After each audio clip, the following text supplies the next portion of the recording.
La French Radio. Portugal.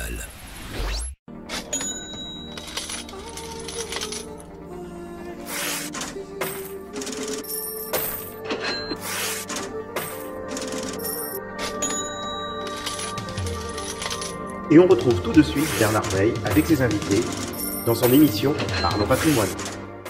Maël Toledano qui vient de nous rejoindre pour cette nouvelle émission et qui va participer donc avec nous à la chronique de Marika. Bonsoir Maël, merci d'être avec nous Bonsoir. pour cette chronique. Voilà, en plus c'est une chronique très intéressante. Ça va être lever des fonds. Comment fait-on quand on est un particulier ou pas d'ailleurs pour lever des fonds? À qui s'adresse-t-on? Peut-on le faire tout seul? Comment peut-on gérer ça ou pas gérer ça, bien le gérer ou mal le gérer? Marie-Caroline, c'est à vous. Expliquez-nous et dites-nous comment on fait. Ok, bonsoir Bernard. Donc déjà, qu'est-ce que c'est qu'une levée de fonds? C'est une opération en fait qui consiste à faire rentrer des investisseurs dans le capital de sa société. Et donc en fait, les investisseurs, ils apportent de l'argent et en contrepartie, ils prennent une prise de participation dans le capital. Donc il y a clairement une idée de dilution des associés originaires suite à l'entrée des nouveaux. Et donc, en fait, quand on est entrepreneur, en général, les levées de fonds, elles sont vraiment au début du process. Donc, on va voir quand est-ce qu'on peut lever des fonds, etc. Mais donc, en fait, c'est vraiment du non-côté. Et donc, il y a beaucoup de risques puisque l'entreprise, elle est possiblement, elle n'a encore rien vendu. Enfin, ça dépend des niveaux. Mais donc, il y a possibilité vraiment de perdre 100% de la mise de départ, mais qui dit risque dit aussi possibles belles opportunités, donc en 7 ou 10 ans, donc c'est vraiment à long terme, il y a possibilité d'en sortir avec une belle plus-value. Donc ça dépend comment la boîte va se développer. Et pour en sortir, la plupart du temps, il va falloir trouver d'autres investisseurs qui seraient possiblement prêts à investir, puisqu'encore une fois, c'est pas coté, donc ça va pas être si facile que ça. Donc, la levée de fonds, c'est une des possibilités de financement. Bien sûr, il y en a plein d'autres. C'est possible aussi d'avoir des fonds publics, c'est possible d'avoir des prêts des banques, etc. Donc, ce qu'il faut bien comprendre, c'est qu'une levée de fonds, c'est pas obligataire. C'est pas une obligation, quoi. Et c'est surtout pas une obligation si on n'a pas envie d'avoir de nouveaux partenaires et si on veut pas nécessairement d'avoir la pression avec cet argent en plus. Parce que qui dit quelqu'un qui nous donne de l'argent, bah forcément, il y a la pression de faire bien avec son argent et de le faire grandir. Donc, quand est-ce qu'on peut lever des fonds? Il y a plusieurs possibilités. C'est soit quand on a une solution à un problème, donc ça, c'est vraiment au tout début. Ou alors quand on a trouvé la demande à son produit. Possible aussi quand on a besoin de plus de support ou quand on sait qu'on va venir à court d'argent d'ici 12 à 24 mois. Et pourquoi 12 à 24 mois? C'est qu'en fait, un process de levée de fonds, c'est long. En moyenne, ça prend 6 mois. Donc, il faut vraiment mieux prévoir à 2 ans à l'avance parce que sinon, si c'est qu'un an, au bout de 6 mois, il faudra se reposer la question. Et encore une fois, c'est beaucoup d'énergie, beaucoup d'implications. Donc, il y a deux types de levée de fonds. Donc, il y a le capital d'amorçage. Donc, ça, c'est vraiment pour démarrer une activité, démarrer un service ou lancer un produit. Et puis, il y a le capital développement. Donc, ça, c'est quand on a trouvé, par exemple, de la demande à son produit, etc. C'est pour vraiment faire augmenter la croissance de l'entreprise et du coup, poursuivre le développement. Et donc, ça peut permettre de recruter plus de personnes, ça peut permettre de plus faire de marketing, ce genre de choses. Donc, ce qui est difficile dans la levée de fonds, c'est qu'encore une fois, on part d'une entreprise qui est vraiment, souvent très jeune, et le but, ça va être de se mettre d'accord sur la valorisation de la société. Et donc, comment valoriser une société qui n'a pas nécessairement de compétiteurs, ça dépend quel produit on a, à quel point notre solution est innovative. Donc voilà, donc ça, de se mettre d'accord, ça va être un peu compliqué. Et puis après, il y a tous les aspects juridiques de l'opération. Par exemple, les droits auxquels vont bénéficier donc les nouveaux entrants, en fonction de leur rapport, etc. Ça aussi, c'est du coup complexe. Et donc, pour lever des fonds, on a besoin d'investisseurs. Et en général, il y a deux sortes d'investisseurs.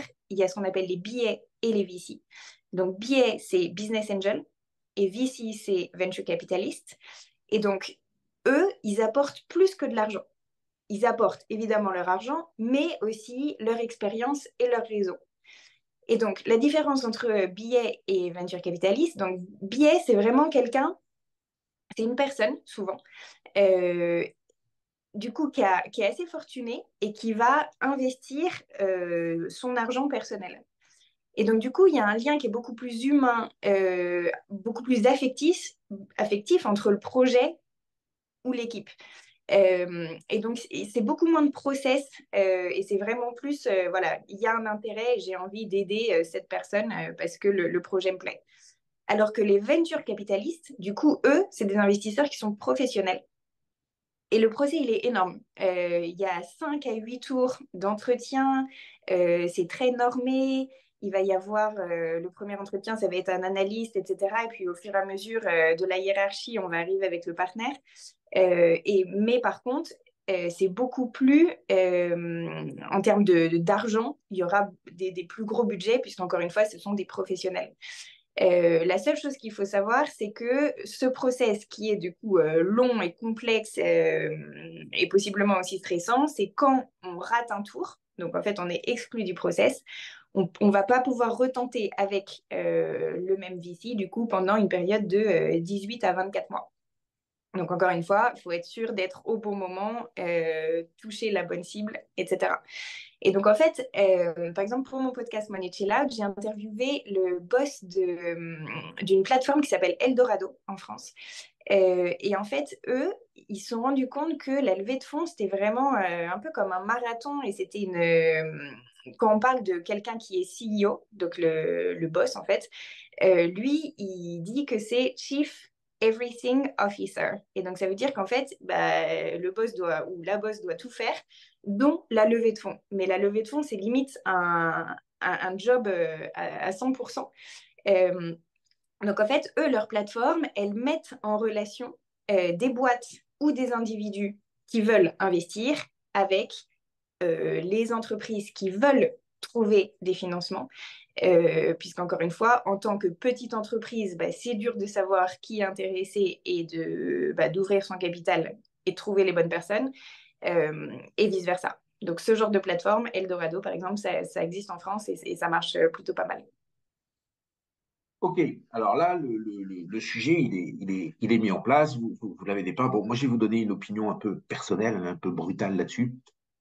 Pour moi, c'est une vaste escroquerie. Voilà, c'est une vaste escroquerie si on va dans les extrêmes. Alors, on a des levées de fonds, c'est-à-dire que la levée de fonds, c'est deux choses, hein. C'est une entreprise qui va chercher des capitaux et des gens qui y répondent, ou alors, et le plus souvent des cas, ce sont des fonds qui disposent de capitaux qui s'adressent à une entreprise, qui disent à une entreprise, regardez, on pourrait faire ça, on pourrait vous amener ça, on pourrait faire ça, on pourrait faire ça, et qui mettent des capitaux dans l'entreprise. Quand on est sur un marché mature, avec de la visibilité, ça se passe très bien. Tout le monde sait compter, et les gens comptent bien, on a des machines pour nous aider à bien compter. Donc, quand on fait du LBO, par exemple, quand on aide un encadrement, quand on aide des gens à racheter une entreprise qui fonctionne, on regarde comment elle fonctionne, on regarde quelles économies on peut faire, on a une analyse du marché à 3 ans, à 5 ans. C'est des opérations qu'on essaie de boucler sur des durées entre 3 et 8 ans. Et globalement, ce qu'il faut bien savoir, c'est que quand le management fait appel à de la levée de fonds, c'est parce que les banques n'ont pas répondu présent.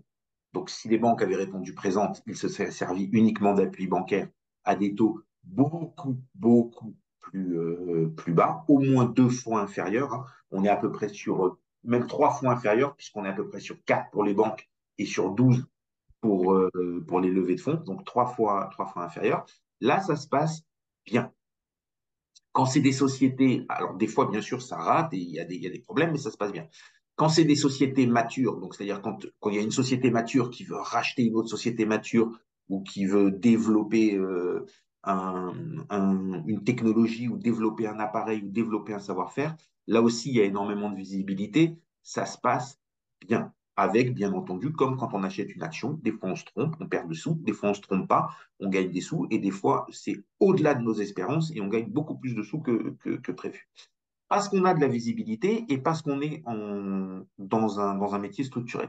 Quand on n'a pas de visibilité, pour deux raisons, soit parce qu'il y a un engouement de marché, soit parce que c'est un nouveau marché et quelqu'un arrive et dit, voilà, euh, moi je pense qu'on peut importer de l'air de la Lune ou des rayons de soleil de là et créer ça, ou je pense qu'on peut faire communiquer des plantes ensemble et donc faire pousser du maïs avec moitié moins d'eau, des choses comme ça. Donc là, on a rien, il faut aller explorer. Et donc, par définition, on ne sait pas valoriser. On ne sait pas, c'est impossible à valoriser. La seule chose qu'on sait, c'est qu'en valorisant, on va se tromper. Et tout le monde va se tromper, sans aucune exception, même si quelquefois, quelques-uns vont avoir raison sur des dossiers. À partir de ce moment-là, on va mettre de l'argent, enfin les fonds vont mettre de l'argent en intelligence artificielle, en truc. Dans les années 2000, c'était sur Internet, mais partout où il a été mis de l'argent sur Internet, 80%, 90% des dossiers, on a perdu de l'argent.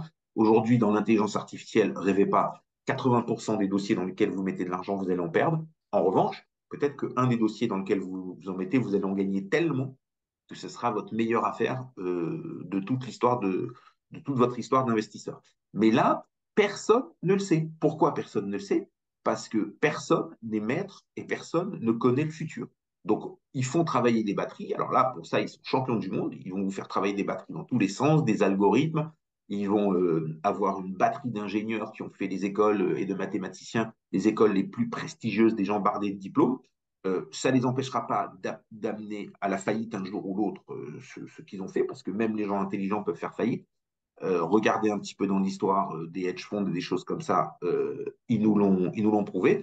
Et donc, c'est une vraie loterie. Et la seule manière de sortir de cette loterie quand vous êtes investisseur, ou vous y allez au nez et vous avez une chance sur deux ou une chance sur 10 pour que ça marche, ou vous arrosez et vous dites j'ai une classe d'actifs, je m'en fous, je sais que je vais perdre 80 fois, mais les 20 fois où je vais gagner, ça va faire bingo.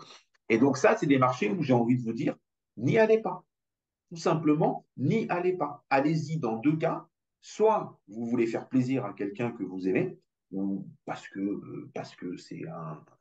c'est un aimant, un amante ou un amant, soit parce que c'est votre enfant, soit parce que c'est quelqu'un de la famille, soit parce que c'est un copain que vous connaissez depuis 30 ans, soit parce que vous avez 20 000 à mettre et vous êtes dans un état financier tellement bien que 20 000, ce n'est pas un souci pour vous. Dans ce cas-là, allez-y avec le cœur, mais ce n'est pas du business, c'est une aventure. Et de l'autre côté, quand vous êtes persuadé et que vous avez un bon projet et que vous allez lever des fonds, bah, allez-y aussi avec la rage de l'entrepreneur, parce que personne n'a le droit de vous dire que vous avez tort avant que vous-même reconnaissiez que vous vous êtes trompé. Donc, faites votre job d'entrepreneur et allez avec les dents s'il le faut pour chercher les sous dont vous avez besoin. De l'autre côté, faites votre job d'aimant si vous voulez aider quelqu'un ou asperger en vous disant que la classe d'actifs vous sauvera et que ça ne sert à rien d'être intelligent. Mettez un petit billet partout. Mais autrement, mon conseil, ne touchez pas à des choses matures. Et la deuxième chose, c'est quand il y a un engouement pour un secteur, alors là, tous les gens qui auraient dû mettre des barrières, qui auraient dû mettre des contrôles, qui auraient dû mettre des vérifications, se laissent aveugler. Voilà, ils se laissent complètement aveugler. C'est comme quand vous avez quelqu'un à la télévision ou qui est super bon, ou qui parle super bien, ou qui est extrêmement charismatique. Vous vous laissez aveugler par sa personnalité et vous ne faites pas attention à ce qu'il dit et vous lui donnez, vous le croyez un petit peu argent comptant. C'est la même chose et je vais terminer là-dessus. Et là, le plus bel exemple, c'est SBX, là, avec sa société. Les plus grands ont investi de l'argent dans cette société. Là, j'ai le nom qui m'échappe, mais vous allez m'aider. Et SBX, il a fait une faillite à 32 milliards et tout l'argent est perdu. Et vous allez voir que les Goldman Sachs, les machins, les bidules, les chouettes, tous les plus grands fonds ont mis un petit billet de manière directe ou indirecte. Donc, c'est un terrain miné et dangereux. Allez, je vous redonne la parole, Marika, pour un petit peu rebondir sur tout ce que j'ai dit. J'ai été un peu long, mais le sujet, il est dense aussi.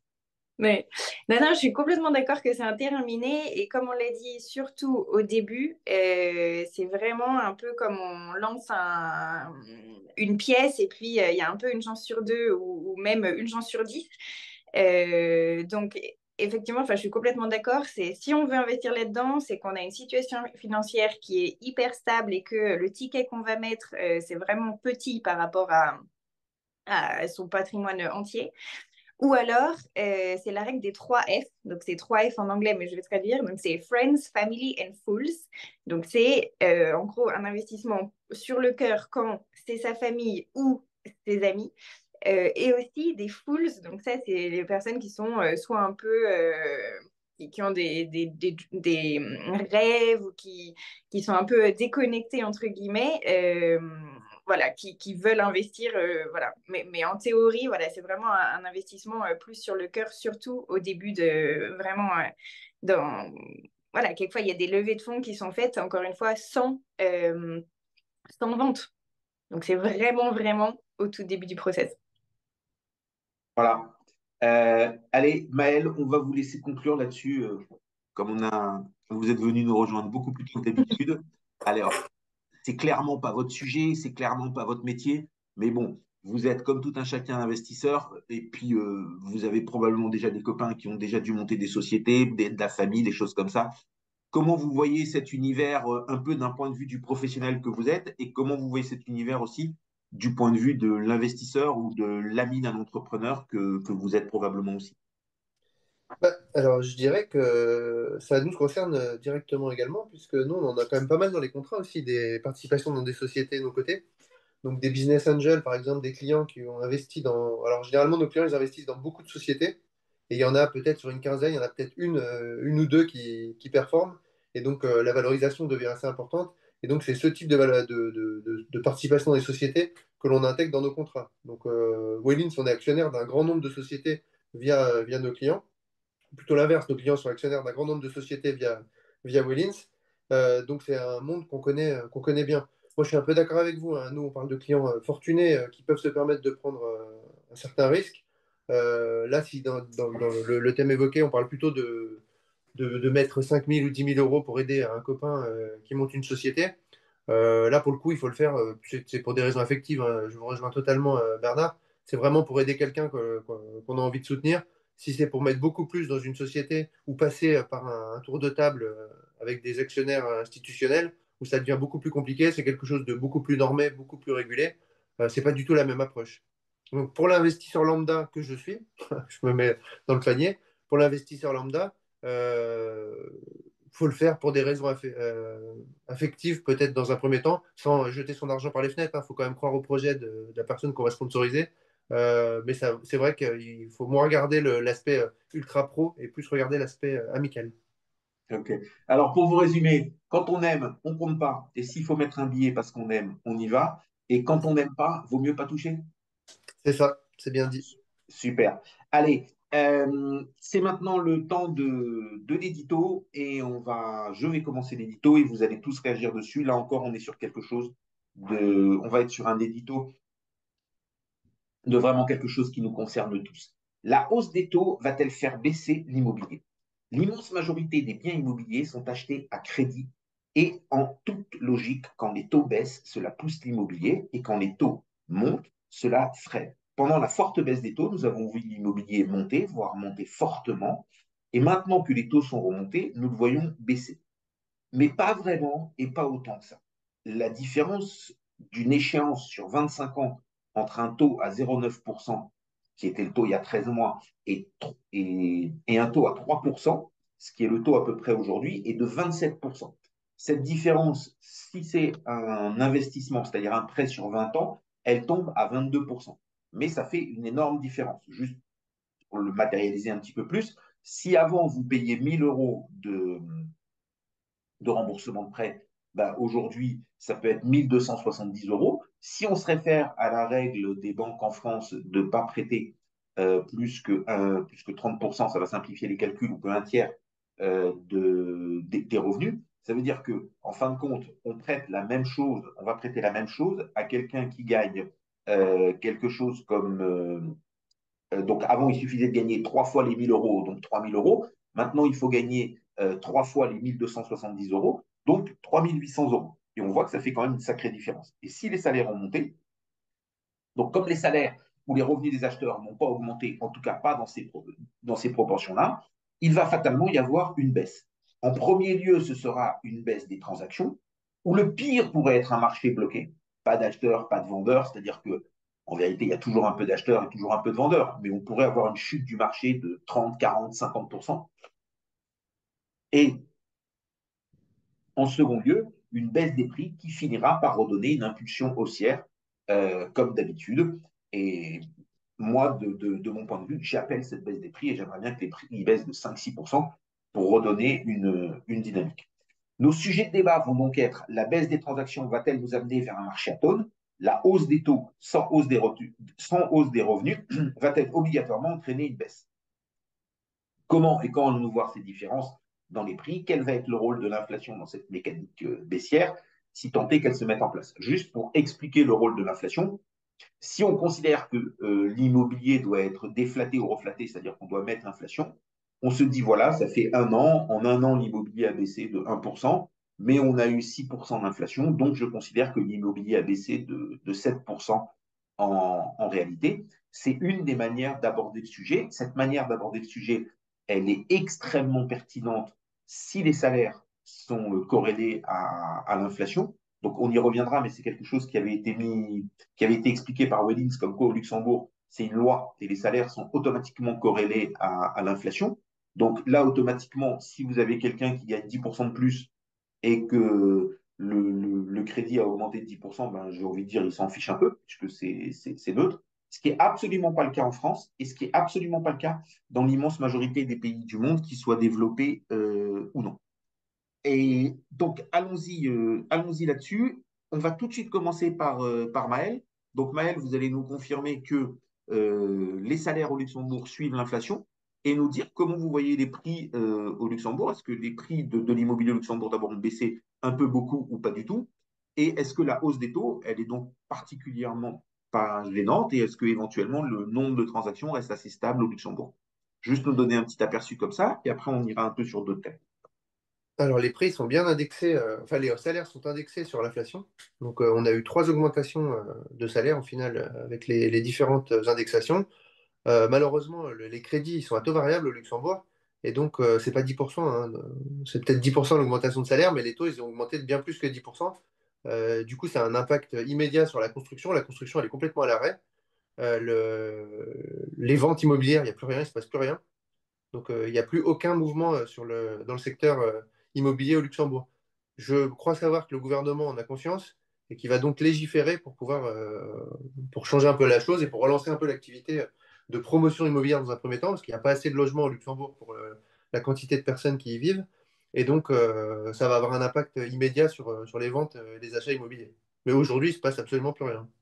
Donc là, on est un petit peu dans la première hypothèse, un marché atone où il n'y a pas d'acheteurs et pas de vendeurs. Exactement. Alors, il y a des acheteurs, mais qui attendent, parce que de toute façon, c'est trop cher. Aujourd'hui, ça baisse pas, ça n'a pas baissé du tout. Et donc, comme c'est trop cher et que les taux de crédit ont été multipliés par 4, bah forcément, aujourd'hui, on est à plus de 4% hein, sur un taux variable au Luxembourg, ce qui est vraiment élevé hein, par rapport à ce qu'on peut connaître en France, sachant que l'augmentation de salaire, elle n'a pas été x4. Hein. Donc, forcément, il ne se passe plus rien. Donc, il y a des acheteurs, mais il n'y a plus aucune transaction parce qu'ils attendent que les prix soient revus un peu à la baisse. D'accord. Allez, on passe à Cyriac. Bonsoir Cyriac, Bonjour. merci d'être avec nous. Alors, bon, l'immobilier, c'est pas votre spécialité, encore que peut-être dans une vie précédente, vous y avez été proche ou plus proche qu'aujourd'hui. Comment vous voyez ces choses un petit peu, alors, cette espèce de marché atone, ou ce marché qui doit baisser, ou ce marché qui baisse pas? Est-ce qu'on utilise l'inflation comme indicateur? Est-ce qu'on n'utilise pas l'inflation? C'est quoi votre point de vue général là-dessus? Bah, sur l'immobilier, c'est vrai qu'il y a quand même un phénomène de vase communicant qui est assez clair sur l'évolution du prix d'un bien immobilier et l'évolution des taux, hein. Alors, on peut faire référence à ce qui se passe aux États-Unis où ils sont un peu en avance, on va dire, sur les hausses de taux depuis quelques mois par rapport à ce qu'a fait la BCE. Bon, clairement, les prix commencent à baisser aux États-Unis de manière assez importante et quand on regarde les constructions, elles ont vraiment pris un coup dans l'aile. Et je pense que les États-Unis sont un peu le début du chemin pour ce que nous, on va suivre dans quelques mois. Alors après, la réactivité des marchés immobiliers entre les États-Unis et zone euro, c'est pas exactement la même chose. Donc c'est pour ça que je ne pense pas qu'on aura une chute de prix aussi vertigineuse que ce qu'on peut voir, ce qu'on peut en tout cas anticiper aux États-Unis. Mais il est certain que s'il y a quelque chose en économie qui fonctionne plutôt bien, c'est quand les taux montent, les prix de l'immobilier ont tendance à ralentir, voire à baisser. Donc la question, c'est plus l'ampleur de cette baisse qu'on pourrait avoir. Et c'est vrai que pour l'instant, en tout cas, l'immobilier, en tout cas les prix de l'immobilier tiennent bien. Mais comme vous le disiez, il y a une logique finalement d'attente. Est-ce que les vendeurs sont capables d'ajuster leur prix aussi rapidement? Certainement pas. Il faut essayer de garder les prix élevés, mais les acheteurs, de toute façon, n'ont plus les moyens d'acheter au même niveau. Donc, enfin, vraiment d'un point de vue, on va dire, vraiment économiste et macro, assez éloigné du quotidien du monde de l'immobilier, ça me semble assez logique que les prix viennent à baisser, mais certainement pas de la même ampleur que ce qu'on a pu connaître dans les grands mouvements de baisse, alors aux États-Unis en 2008, et puis quand on revient en zone euro, il faut revenir quasiment dans les années 90. Ok, alors là maintenant je vais m'adresser à Marika et je vais rebondir sur deux choses qu'a dit Cyriac. Donc, il a dit les acheteurs ne peuvent plus acheter. Alors ça c'est vrai, mais est-ce qu'on ne pourrait pas imaginer que par exemple quelqu'un qui il y a un an voulait acheter 100 mètres carrés dans un beau quartier, ben, il va acheter 90 mètres carrés dans un quartier un peu moins beau et en fin de compte c'est comme ça qu'il va bouger le budget. Donc, il va descendre la qualité et descendre ses prétentions en termes de prix et revenir dans des prix acceptables dans des prix acceptables pour lui. Donc, c'est l'investisseur qui fait un travail de modération et qui revient dans des prix. Ça évite une baisse. Donc, hypothèse, je vais vous demander de réagir. Est-ce que vous y croyez? Est-ce que vous y croyez pas? Est-ce qu'elle est sérieuse? Est-ce qu'elle n'est pas sérieuse? Qu'est-ce que vous en pensez? Deuxième chose sur laquelle Cyriac a présenté un point de vue. Alors là, c'est un point de vue dont je me méfie toujours. Et il avance et il dit, alors oui, ça va baisser, mais pas comme en 2008, pas comme dans les années 90 en France, pas ce genre de baisse. Et ça, en fin de compte, il y a un peu plus d'un an, tous les gens qui venaient à la radio, tous les gens qui parlaient, y compris Marc Toiti d'ailleurs, ils disaient tous, oui, l'inflation est de retour, la BCE se trompe, mais nous n'allons pas avoir de l'inflation comme nous en avons eu dans les années 80. Nous n'aurons pas d'inflation en deux chiffres, mais l'inflation, elle est de retour. Et en fin de compte, oui, la BCE s'est trompée. Sur notre antenne, ils ne se sont pas trompés, elles étaient de retour, mais ils ont eu peur en voulant modérer, ou peut-être pas vouloir effrayer, ou peut-être qu'ils n'ont pas voulu croire à ce qu'ils voyaient. Ils ont dit qu'elle serait contenue, qu'elle serait modérée, et on voit qu'elle n'est rien contenue, qu'elle n'est rien modérée, et que si les États n'avaient pas mis des espèces d'armes anti-inflation, ça aurait pu être une catastrophe. Et là, il y a de la pression de partout pour essayer de la modérer parce qu'elle s'envole. Donc, elle est plus forte, et elle a été très forte alors qu'en fait. On a vu exactement la même chose aussi avec les baisses de marché. Oui, la tech va corriger, oui, truc, oui, machin, oui, bidule, oui, chet, eh ben, on a pris un vrai beau crack. Et en obligataire, les spécialistes obligataires qui sont venus sur nos antennes nous ont dit que c'était le crack le plus fort du 21e siècle et du 20e siècle compris. Donc, beaucoup plus fort que tout ce qu'on avait eu en crack obligataire. Donc, Marika, est-ce que vous pensez qu'il faut un peu pousser Cyriac et lui dire, allez, vas-y, lâche-toi, et dis-nous vraiment ce que tu penses, et ne modère pas ton langage et ne nous fais pas du langage officiel, ou alors non, non, vous pensez qu'il a raison et qu'il n'y a pas de raison de croire que le pire va nous arriver. Allez, Marika, c'est à vous. Alors, la première question, c'était sur à quel point, en gros, le pouvoir d'achat, parce qu'en fait, c'est ça le but, c'est de comprendre le fait que le pouvoir d'achat immobilier, il a baissé. Et donc, si je reprends un peu les statistiques que vous avez données au début de l'édito, mais d'une façon légèrement tournée, en gros, donc, les taux d'intérêt, par exemple, en ce moment, à 20 ans, c'est du 3% en France. L'an dernier, c'était 1% pour les meilleurs dossiers. Et donc, si on a cette même mensualité de 1 000 euros, en fait, avant, on pouvait emprunter 217 000 euros. Alors que maintenant, avec un taux à 3%, on peut emprunter que 180 000 euros. Donc, en gros, entre le 217 000 et le 180 000, il y a une perte de 18% de capacité d'emprunt. Donc, clairement, en théorie, si on a envie de pouvoir acheter la même chose avec les taux qui ont monté, l'immobilier devrait baisser de 18% pour compenser. Et clairement, on n'y est pas.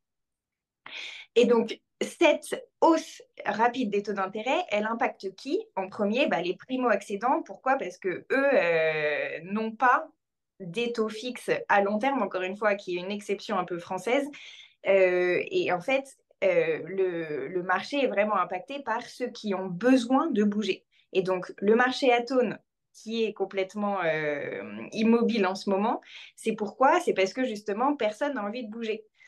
Donc, tant que les acheteurs sont ici, les vendeurs, les contraires, les vendeurs sont ici, les acheteurs sont là, il n'y a aucune transaction qui se passe puisque personne n'a envie de bouger. Et donc, ça va être qui a l'urgence soit d'acheter ou soit de vendre qui va faire bouger les prix. Et encore une fois, plus le marché est atone, plus la baisse des prix, en fait, n'a pas vraiment de substance. Pourquoi? Parce que s'il y a très peu de transactions qui sont passées, la baisse des prix qui ne considère que ces transactions, du coup, il n'y a pas trop de matière derrière.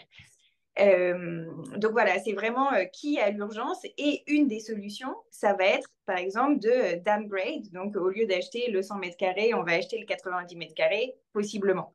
N'empêche que si tout le monde fait la même chose, ceux qui ont les 100 mètres carrés et qui doivent vraiment, pour une raison X ou Y, partir, vont devoir baisser. Donc, en fait, c'est toujours pour ça ça prend du temps, l'immobilier, dans le sens où, au départ, tout est sclérosé, personne ne veut bouger. Puis, à un moment, on va se dire, non, mais il faut vraiment que je vende ou il faut vraiment que j'achète. Donc, du coup, il va y avoir quelques transactions. Mais ça ne va pas se voir encore vraiment dans les prix. Pourquoi? Parce qu'on peut acheter un peu plus loin, on peut acheter un peu plus petit, ce genre de choses, jusqu'à vraiment, en fait, c'est vraiment l'urgence qui va à un moment tout déclencher. Et donc après, la chute des prix, est-ce que ce sera comme 2008 ou pas? Encore une fois, je fais toujours la séparation côté anglo-saxon ou Luxembourg où les taux sont variables. Et donc, du coup, là, tout le monde est impacté. Surtout si c'est des taux variables court terme, comme dans les pays anglo-saxons. En gros, on n'a pas de taux à plus, d'emprunt à plus que 5 ans. Donc, la moyenne, c'est 2 ans ou 3 ans. Avec vraiment, si on pousse le truc à 5 ans, on peut peut-être trouver. Mais donc, en fait, qu'est-ce qui se passe? C'est toujours l'effet ciseau. Donc, il y a la baisse, ou la hausse des taux d'intérêt qui va impacter sa mensualité. Donc, ça veut dire qu'il y a des gens qui vont plus pouvoir payer. Donc, au départ, encore une fois, peut-être on va serrer la ceinture, on va ajuster 2, 3 petits trucs, jusqu'à un moment où c'est plus possible. Mais donc, quel est le moment? Et puis, l'autre chose, c'est une fois que le taux variable ou le taux fixe, mais à court terme, donc au bout de 3 ans ou 5 ans, mature, du coup, il va falloir renégocier un nouvel emprunt. Et donc là, ce qui se passe, c'est qu'il va y avoir une réévaluation de la maison ou de l'appartement. Et donc, si l'appartement a perdu en valeur, il va falloir remettre plus au pot. Pourquoi? Parce que c'est comme si c'était un nouvel emprunt. Et donc, dans les nouveaux emprunts, il faut, je ne sais pas moi, 15%, 10%, 20% de déposit. Et donc, si on n'a pas, si la valeur de la maison a baissé, du coup, il va falloir remettre en plus. Donc, en fait, dans les pays anglo-saxons, c'est pas juste le stock, c'est pas juste, pardon, les nouvelles transactions qui vont être impactées par la baisse des prix, c'est vraiment tout le stock, même ceux qui ont déjà acheté il y a quelques années. OK. Et là, est-ce que vous partagez l'avis de Cyriac et on va avoir une baisse plutôt modérée et en tout cas pas une baisse comme en 2008 ou pas une baisse comme dans les années 90? Ou est-ce que vous partagez pas cet avis et vous allez être prudente en disant je sais pas?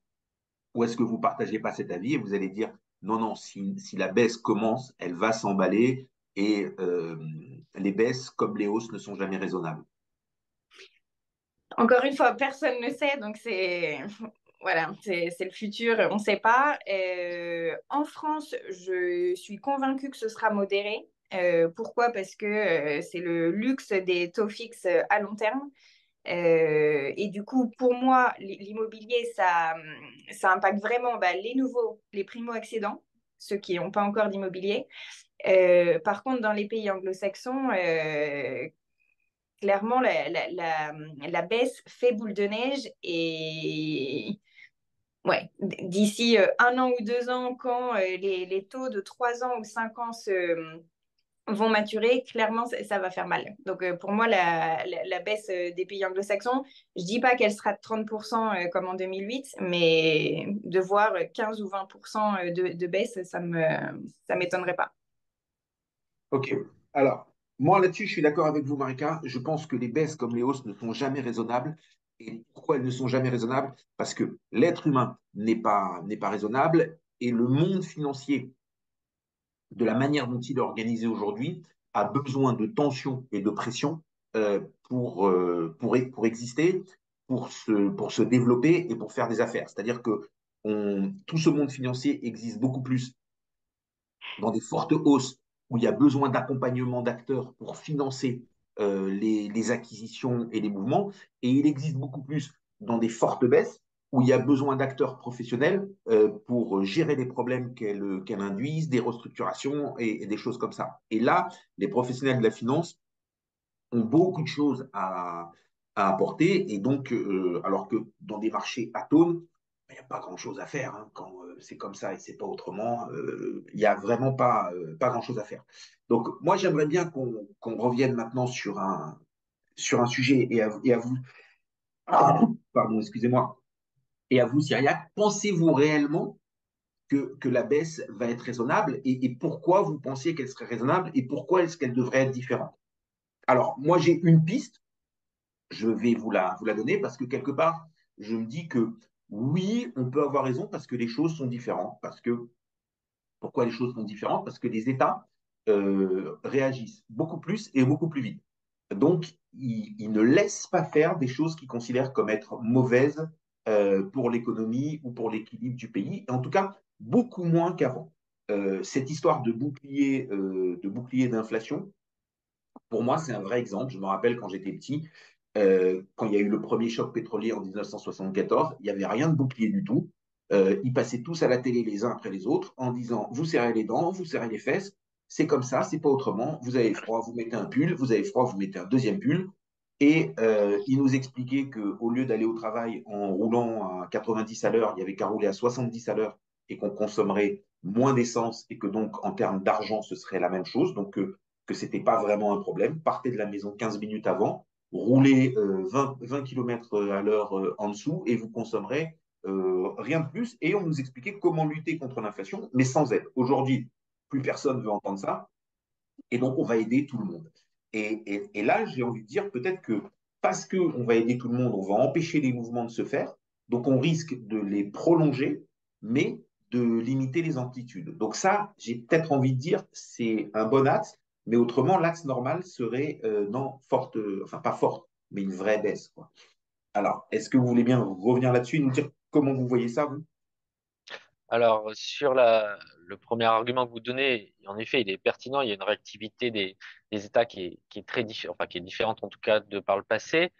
Je pense également qu'il y a une grosse différence sur laquelle je reviendrai un peu plus loin dans l'émission, c'est que la macroéconomie, elle n'est pas du tout en train de craquer. C'est-à-dire que l'immobilier, lorsque ça va mal, il a pour aller beaucoup plus bas. Et quand je parle, moi, d'une baisse raisonnable, alors après, les chiffres, c'est toujours compliqué. Je sais pas, entre 5, 10, peut-être 15, et encore, euh, c'est une chose. Une vraie baisse qui serait peut-être 30, 40, 50%, pour aller sur ces niveaux-là, il faut que, de mon point de vue en tout cas, l'ensemble de l'économie se mette dans une spirale négative et qu'à ce moment-là, l'immobilier, ça peut être le début du mouvement, et on le dit souvent, hein, quand l'immobilier va, l'économie va bien, bah, globalement, si les choses ne vont pas si mal au niveau de l'économie globale, je pense aux États-Unis, bon, bah, finalement, aux États-Unis ou la zone euro d'ailleurs, bah, globalement, je vois pas de moteur pour amplifier le mouvement. C'est ça un peu la limite du raisonnement. C'est-à-dire alors en particulier 2008 étant le symbole, puisque 2008,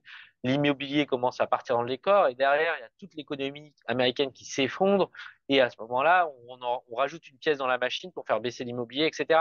Aujourd'hui, quand vous regardez la capacité d'achat, parce que vous regardez les réserves, finalement les réserves qui sont mises de côté par le consommateur américain, on n'est pas du tout dans un excès extrême comme on a pu connaître en 2008. On est plutôt dans une logique finalement où on arriverait dans cette crise si elle avait lieu. Et encore là, on va y revenir, mais on est en train de s'éloigner de scénario de crise. Et finalement, l'immobilier, s'il baisse tout seul, il va pas baisser aussi violemment que si l'ensemble de l'économie s'écrase.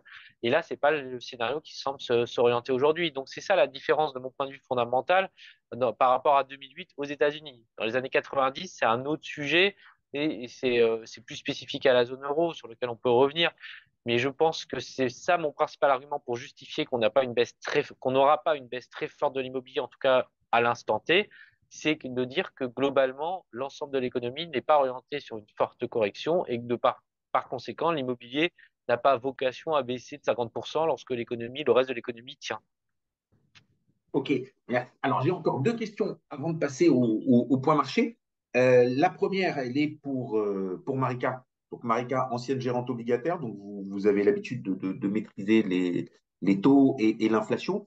Est-ce que, quand on parle de baisse immobilière, donc là, on va dire, allez, l'immobilier a baissé de 2%, mais comme on a eu 6% d'inflation, on doit considérer que c'est du moins 8, ou alors non, non, non, pas du tout, ça rime à rien, on fait comme pour les actions.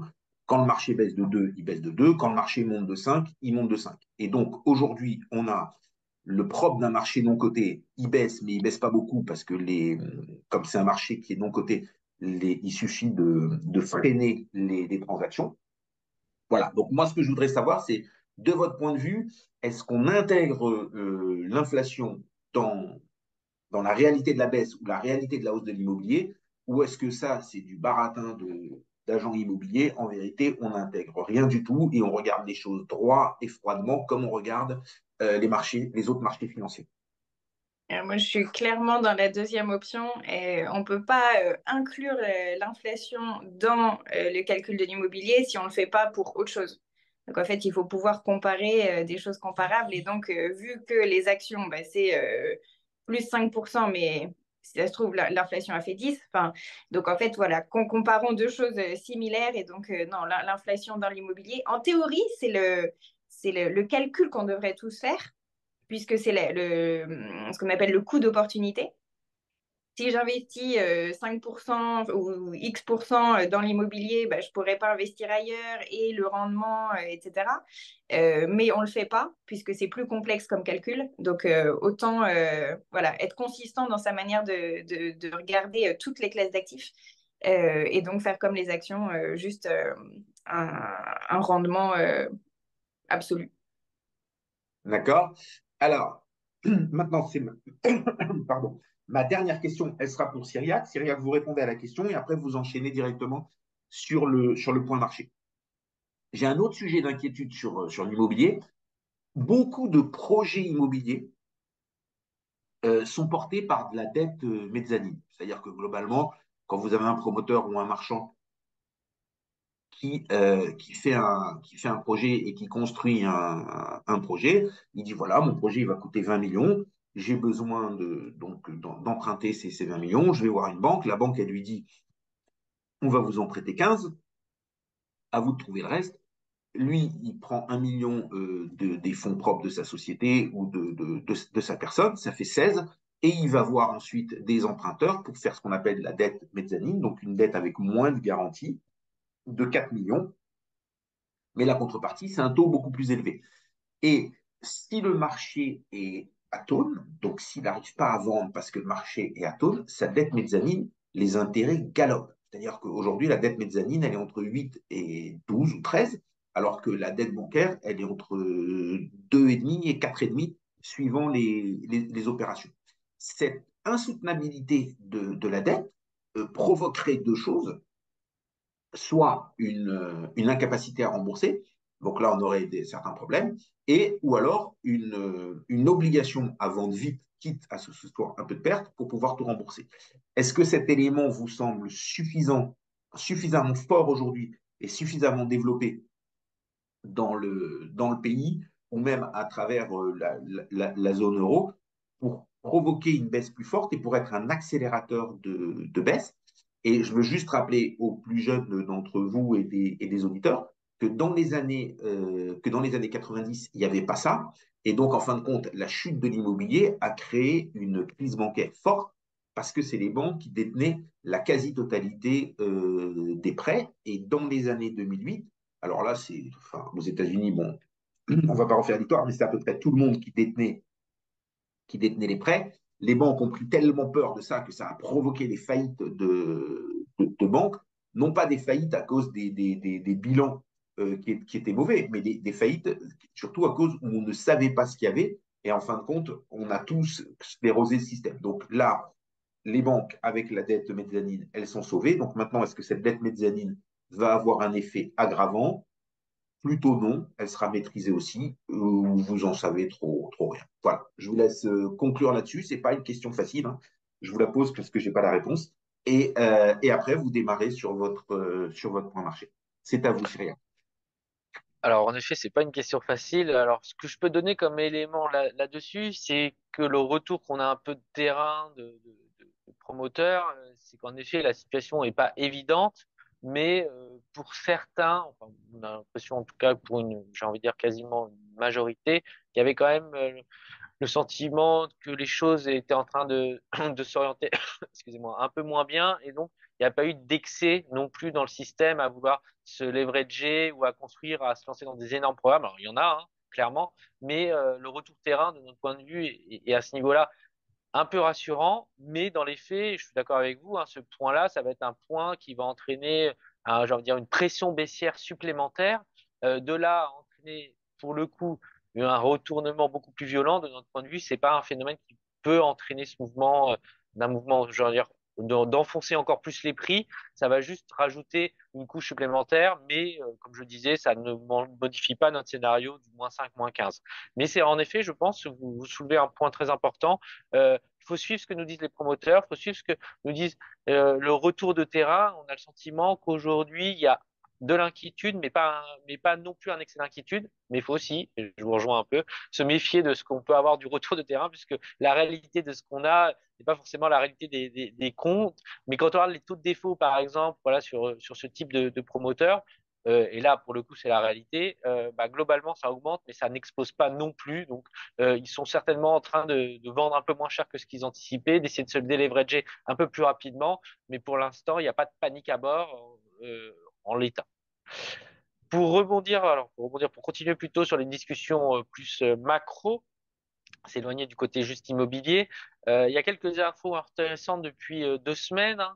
Globalement, on a eu du côté de la macroéconomie des news, des informations qui sont plutôt optimistes pour la suite et qui permettent de confirmer ce que je vous disais sur l'immobilier. Alors, je vais me référer à la saison de publication de ce qu'on appelle les PMI. Donc, ce sont les indicateurs avancés d'achat qui sont publiés et qui permettent finalement d'avoir un bon indicateur de l'évolution de l'économie. Et ce qui est intéressant, c'est que sur la semaine, j'ai envie de dire, on a eu des bonnes nouvelles et peut-être trop de bonnes nouvelles qui vont nous permettre de reboucler sur la question de l'inflation.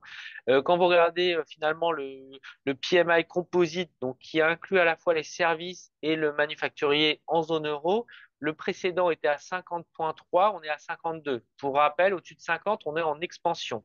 Lorsqu'on regarde dans le discours un peu plus qualitatif de ce que nous disent les chefs d'entreprise, alors il y a des craintes sur l'inflation toujours, il y a des craintes sur les niveaux de taux, mais il y a une autre réalité, c'est que les nouvelles commandes tiennent, que finalement l'emploi tient et que donc concrètement, le scénario de récession de la zone euro que beaucoup craignaient et nous aussi, hein, enfin, on va dire durant l'été de 2022, parce que le prix du gaz était extrêmement élevé, parce qu'on voyait une sorte de cataclysme arriver, n'a pas eu lieu. Ça, c'est une certitude sur la fin d'année 2022. Et sur 2023, bah, l'économie de la zone euro semble se reprendre. Alors, est-ce que c'est le rebond du chat mort, comme on dit, et après, on va rebaisser? Ça, on n'a pas encore les informations, puisque c'est le début du rebond d'une phase d'expansion.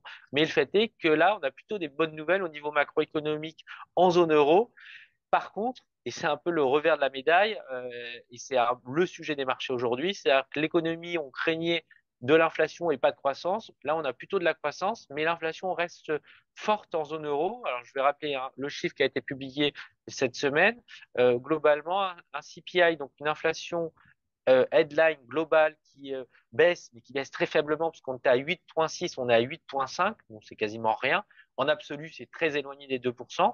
Et l'inflation core, donc, qui exclut l'alimentaire et l'énergie, continue à progresser. On est à 5,6, alors qu'on était à 5,3 précédemment.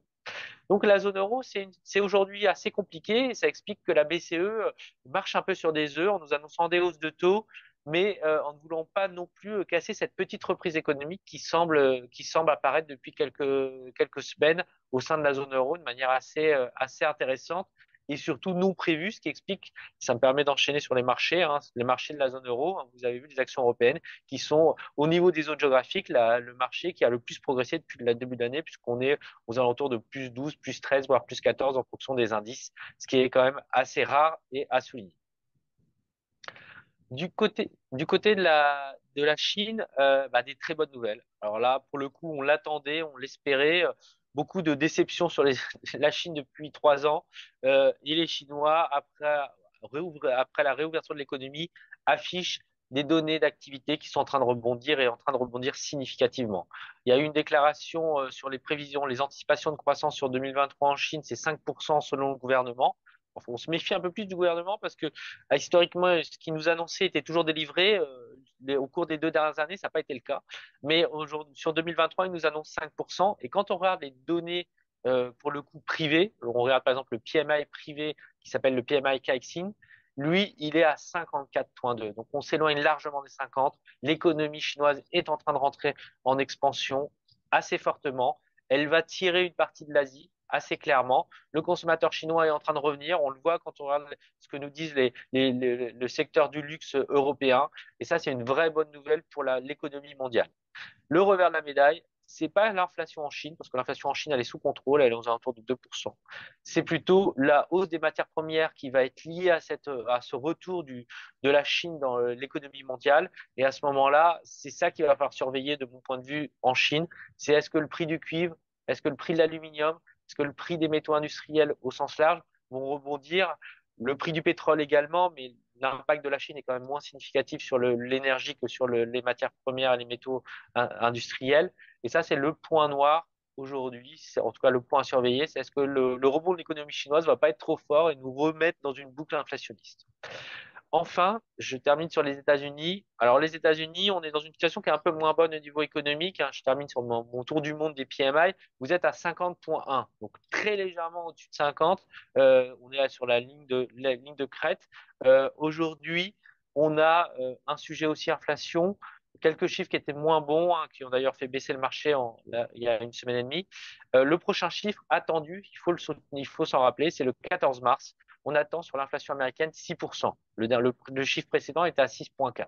Et c'est ça qui va être très important. Ça va nous donner la dynamique. Parce que si on continue à baisser, certes 6%, c'est très élevé, mais si la dynamique continue à se maintenir à ce niveau-là, globalement, la Fed, la Banque centrale américaine, n'aura pas besoin d'être plus agressif que ce que pensent les investisseurs. Et à ce moment-là, on est plutôt dans une situation assez favorable aux actifs risqués, que ce soit le crédit ou les actions, parce que l'activité tient et l'inflation continue à baisser. Si par contre, on a une inflation qui montre des signes de stabilisation sur des niveaux beaucoup trop élevés pour la Fed, à ce moment-là, on pourrait avoir des discours beaucoup plus agressifs et une problématique qui sera quand même assez forte sur des hausses de taux et donc d'une nouvelle correction, ou en tout cas pas de rebond des actions. Donc aujourd'hui, aux États-Unis, on est dans cette situation un peu particulière, alors que les États-Unis sont souvent dans une meilleure situation que le reste du monde. Là, c'est pas le cas. Aujourd'hui, ils sont dans une situation un peu plus compliquée, même si, de mon point de vue, l'inflation américaine, pour des raisons structurelles, va continuer à baisser dans les prochains mois. Mais ça demande à être confirmé. C'est ce qu'attend le marché pour avoir une nouvelle jambe de hausse du côté des actions américaines qui sont, pour le rappeler, depuis le début de l'année, qu'à plus 2, plus 3, alors un peu plus là avec le rebond de vendredi, mais à plus 5, on va dire, sur le S&P 500, après avoir corrigé d'une vingtaine de pourcents, alors qu'en Europe, on a quand même bien mieux rebondi. Je terminerai sur les résultats des entreprises. C'est c'est aussi une bonne nouvelle, les résultats des entreprises aux États-Unis. Alors, c'est négatif, hein, puisque ça baisse très légèrement, mais ça baisse pas beaucoup. Et ça va dans le sens de ce que je vous disais tout à l'heure sur l'activité, c'est qu'aujourd'hui, on n'est pas sur une baisse qui est cohérente avec une récession aux États-Unis. On est plutôt sur une baisse, sur un ralentissement. Et tout ça est assez cohérent aux États-Unis. En zone euro, il faut le noter, c'est pas souvent le cas, donc on peut le dire.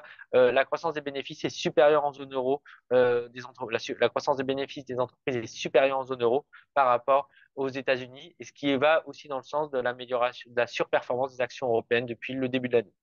Donc en résumé, on est dans un environnement qui reste compliqué, hein, mais qui a déjà été en partie intégré par le rebond qu'on a eu sur les actifs risqués depuis le début de l'année avec cette normalisation en cours de l'inflation. La bonne surprise, c'est l'activité qui repart, mais paradoxalement, il ne faudrait pas qu'elle reparte trop vite pour pas nous remettre dans un tour d'inflation qu'on n'aurait pas prévu, en tout cas que les investisseurs et les marchés n'auraient pas anticipé. Ok, alors, c'était dense, je ne vous ai pas coupé parce qu'en fin de compte, il y avait beaucoup plus de bonnes nouvelles que de mauvaises nouvelles. Donc, j'avais envie de vous laisser continuer, de vous laisser parler. Et alors, moi, personnellement, bah, j'ai plutôt envie de rajouter des bonnes nouvelles. Et j'ai plutôt envie de rajouter au moins trois bonnes nouvelles et sur lesquelles on va prendre vos avis rapidement parce qu'on a déjà beaucoup dépassé. Voilà. Alors, la première des choses, c'est que quand on regarde les publications des entreprises, elles continuent à faire des profits. Donc, elles se sont parfaitement adaptées à l'inflation, elles se sont parfaitement adaptées au marché. Donc, des entreprises qui continuent à faire des profits, voire qui font un peu plus de profits que ce qui était prévu, c'est normal que ce soit des entreprises dont la valeur en bourse monte. Donc, c'est vrai que ça nous surprend parce que plus 12%, plus 13% en 2 mois. À la limite, je suis même pas sûr que ça nous surprenne, ça nous fait peur.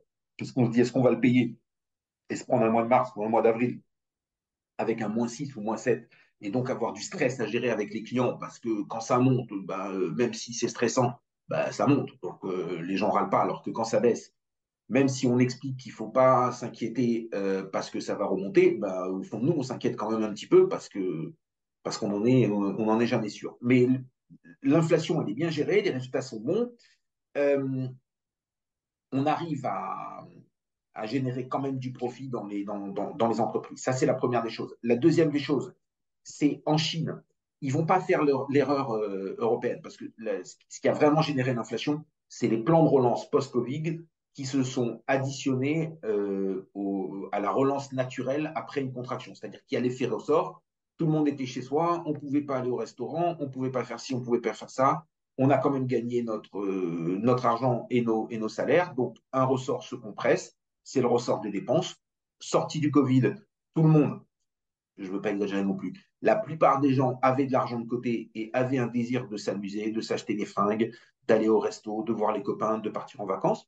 On a dépensé cet argent, plus des plans de relance, ça a fait tourner l'économie, surchauffe de l'économie, inflation, c'est tout à fait normal, c'est exactement ce qu'on apprend à l'école.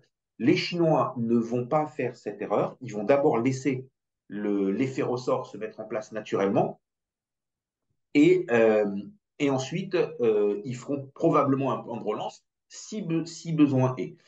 Ce retour positif de la Chine va donner automatiquement du business à l'Europe et aux États-Unis. Je ne sais pas dans quelle proportion, je ne sais pas très bien, mais ça va en donner un petit peu.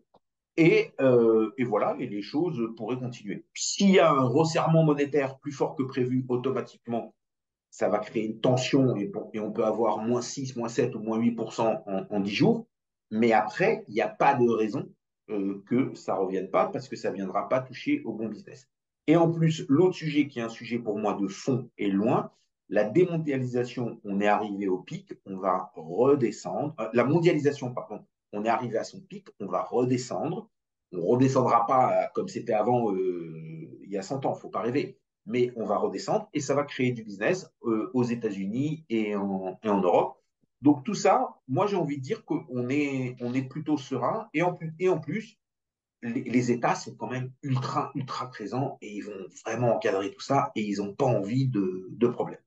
Allez, Marika, en 2 minutes, ce que vous en pensez de ce qu'a dit Cyriac, de ma réaction. Ensuite, Cyriac, on vous laisse conclure et ce sera Benjamin, autour de Benjamin qui nous a rejoint.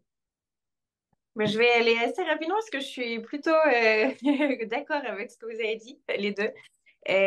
Profit des entreprises qui sont bons. Au final, on a vu que enfin, la plupart ont réussi à repasser les coûts aux consommateurs. Donc, du coup, soit avec des hausses de prix ou alors des baisses de quantité pour le même prix. Donc, au final, ça revient au même. La Chine, je suis plutôt positive aussi, dans le sens où quand on regarde en général d'un point de vue particulier, entre autres, mais d'un point de vue d'allocation d'actifs par zone. Clairement, les États-Unis ont très bien performé à la fin de l'année dernière. En ce moment, c'est l'Europe. Donc, à un moment, bah, ça va être la Chine. Et il y a plein de... la rouverture du pays, etc., depuis quelques mois. Et maintenant, vu que tout le monde, par exemple, a quitté Hong Kong, il y a vraiment des initiatives pour essayer de récupérer les gens. Donc tout ça montre qu'il y a une vraie volonté de revenir à un peu enfin, à une normale, quoi. Et donc ça, c'est positif pour le pays. Et puis après, le troisième point, c'était sur la mondialisation ou le fait de recentrer, enfin, de re-régionaliser tout ce qui était production, etc., bah, ça, clairement, je pense qu'il y en a pour des années, parce que entre l'envie et puis comment ça va se faire, enfin, c'est clairement pas du jour au lendemain. Mais j'ai l'impression qu'il y a une vraie volonté, que ce soit au niveau des particuliers ou même au niveau des entreprises et des États, un peu de se recentrer sur des opportunités qui sont plus proches et donc, du coup, bah, de faire plus travailler ouais, sa région, sa zone géographique. Et en soi, c'est pas stupide. Hein. Ok, allez, Cyriac, c'est à vous. On vous laisse conclure entre ce que vous avez dit, comment on a réagi, comment vous voyez les choses, une petite conclusion et après on passe à Benjamin. Alors, ma conclusion va être sur l'allocation d'actifs, puisque concrètement, comment ça se décline dans un portefeuille. Je voudrais pas non plus qu'on ait une vision trop optimiste des actions, dans le sens où ça a déjà, comme on le disait, bien progressé, et le rebond n'a pas commencé début janvier, il a commencé plutôt fin septembre, début octobre. Quand vous regardez les valorisations aujourd'hui des actions, vous êtes assez proche des moyennes historiques. Donc nous, en termes d'allocation sur les actions, on est neutre globalement. Et la seule vision, enfin la seule zone sur laquelle on a une vision positive, sur une surexposition, c'est la Chine justement, où on considère qu'il y a un phénomène de rattrapage qui pourrait être permettre à cette zone d'être un grand gagnant de 2023. Alors ça peut être long, ça sera sûrement avec des à-coups, mais voilà, c'est ce qu'on préfère. Et là où on est surexposé, en un mot quand même, c'est sur le crédit, et en particulier le crédit high yield, ce que j'appelle plutôt high beta, avec vous avez le high yield, les subordonnés, ou encore le crédit émergent, où on considère qu'avec des rendements qui vont être aux alentours de 8%, aujourd'hui, vu notre scénario macroéconomique, il y a aujourd'hui une vraie opportunité à réinvestir sur ces classes d'actifs-là. Et donc, c'est quelque chose qu'on pousse et qu'on considère comme vraiment intéressante en termes d'allocation d'actifs dans les portefeuilles. Super, merci beaucoup, Cyriac. À une prochaine fois et c'est toujours aussi clair, aussi bien organisé. Voilà, je pense que vous pourriez aussi travailler en Allemagne. Vous êtes prêts, c'est carré. C'est comme chez nos voisins. Merci beaucoup et à très Merci. vite. Alors, c'est maintenant au tour de Benjamin. Alors, Benjamin est un entrepreneur à Lisbonne, entrepreneur au Portugal. Il a créé une pizzeria, un restaurant. Il a monté un restaurant en étant arrivé il n'y a pas très très longtemps. Donc, on va essayer de voir ça sous les deux angles. D'abord, est-ce que c'est facile d'être un entrepreneur au Portugal? Comment ça s'est passé? Comment s'est fait un peu toute cette création d'affaires? Et ensuite, on parlera du restaurant, on se fera plaisir et on vous dira ô combien c'est bon, ô combien c'est sympa et pourquoi il faut y aller. Alors, bonsoir Benjamin. Bonjour Bernard, vous m'entendez? Très très bien, parfaitement. Donc, Ok. on commence tout de suite. Vous êtes arrivé à Lisbonne il y a combien de temps? Ça fait maintenant un an que je suis arrivé ici, exactement un an, à quelques jours près. Voilà, et donc, au bout d'un an, vous avez créé un restaurant, vous avez monté une affaire, c'est ça? C'est ça, bon, en fait, ça fait 3 mois que j'ai décidé d'ouvrir un restaurant. Donc tout s'est fait en 3 mois. Maintenant, on est ouvert depuis 2 semaines. Donc c'est allé assez vite au final. Alors, racontez-nous un petit peu cette histoire d'entrepreneuriat, de création d'entreprise. Avant, vous n'étiez pas du tout dans la restauration, même si vous avez une mère qui est dans la restauration, qui possède un restaurant à Lisbonne, qui est assez connu dans la communauté française. Mais vous n'aviez jamais été restaurateur, vous n'avez pas fait d'études d'hôtel hôtelière ou de choses comme ça. Non, voilà, oui, j'ai passé 10 ans à Dubaï, donc en finance. Et j'ai décidé de rentrer parce que j'avais fini mon expérience là-bas. Et j'ai eu une opportunité, en fait, d'achat, entre guillemets, pour acheter un restaurant. Ça m'a pris en une nuit. J'ai décidé d'ouvrir ce restaurant avec un associé qui s'appelle Cédric Cambioni. Et c'était parti, hein. Donc, en fait, tout simplement, en fait, l'entrepreneuriat au Portugal est assez facile au final parce qu'il suffit juste de bien s'entourer. Donc, s'entourer déjà d'un bon avocat et d'entreprises portugaises aussi qui connaissent les lois. Et bien évidemment, ma famille qui m'a bien aidé vu qu'ils sont implantés ici depuis 7 ans. Donc, ça a été assez facile et assez rapide au final avec beaucoup de travail, évidemment. Alors, allez donc, un bon avocat.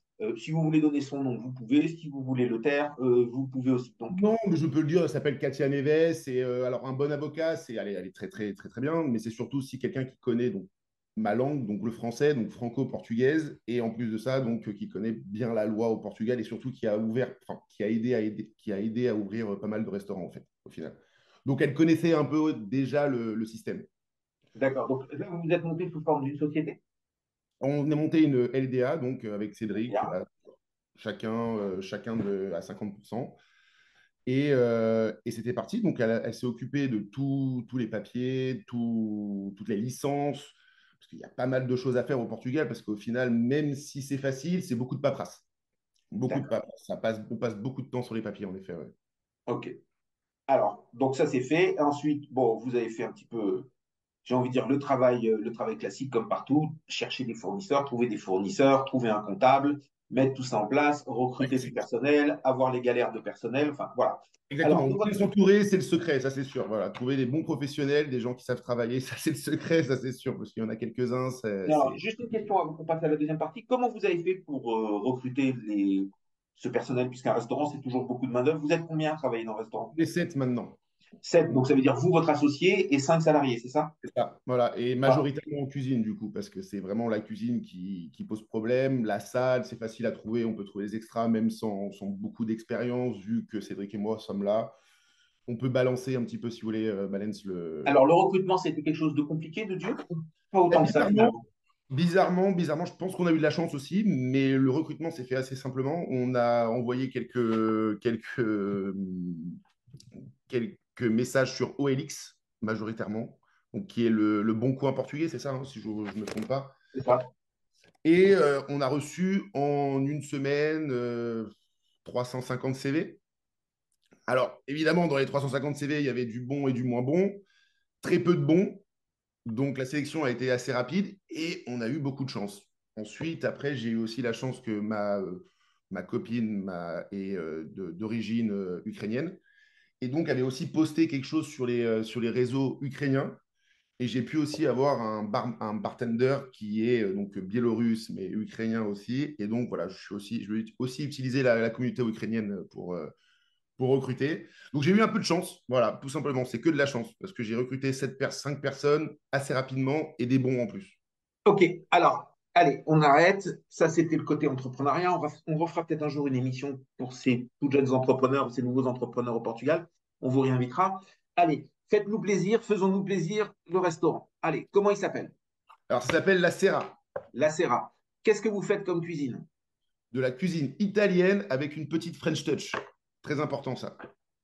Alors, c'est Très... quoi la cuisine italienne avec une French toast? Ça veut dire que vous prenez les pâtes juste crues et pas les panzani? Exactement, non, pas du tout. Non, non. Non, non, on travaille la pizza au feu de bois, déjà dans un premier temps. Il faut savoir. Un vrai four au feu de bois à Voilà, c'est l'ancienne? ça. En fait, si vous voulez, quand on est arrivé dans le restaurant qu'on a racheté, il y avait déjà un four à bois, tout en pierre réfractaire, monté, alors, bizarrement, par un Brésilien. Il faut savoir qu'au Brésil, ils aiment beaucoup la pizza. Donc, c'est l'ancien propriétaire qui avait ramené du Brésil ce Brésilien qui n'avait jamais pris l'avion pour construire ce four qui était le premier à Lisbonne, le premier four à bois. Il a presque plus de 15 ans, le four, hein, je crois, un truc comme ça. Donc, c'est un vrai four à bois en pierre réfractaire qui doit faire 2,50 m de diamètre. Donc, voilà, c'est très dur à manier. Mais par contre, le résultat, à la fin, il est juste incroyable parce qu'on utilise des bois un peu différents, de la pomme de pin pour fumer la pizza, etc. Pourquoi la French Touch? Parce qu'en fait, si vous voulez, on utilise aussi pas mal de produits français. Bon, je vais en citer un. J'utilise pas mal Bobos, que je Mhm. pense que la communauté française connaît. Par exemple, pour le jambon. Donc un jambon aux herbes, voilà, beaucoup plus qualitatif que certains jambons aux herbes italiens. Donc voilà, donc si vous voulez, la French Touch, elle est là. On mélange les plats italien de base et on rajoute quelques produits français et on mixe tout ça et on essaye d'équilibrer tout ça en fait. Alors, on a la Serra, cuisine franco-italienne, mais le côté français, c'est plutôt une French touch et une augmentation du niveau de qualité. Je ne suis pas sûr que vous allez vous faire beaucoup de copains en Italie avec ça. Un four à bois qui sort des pizzas. Alors, les pizzas, je les ai goûtées, elles sont délicieuses. Vos pizzas, elles ont ce goût, ce goût inimitable des pizzas au feu de bois. Bon, après, sur une pizza, on peut mettre tellement de choses que chacun y trouvera son bonheur.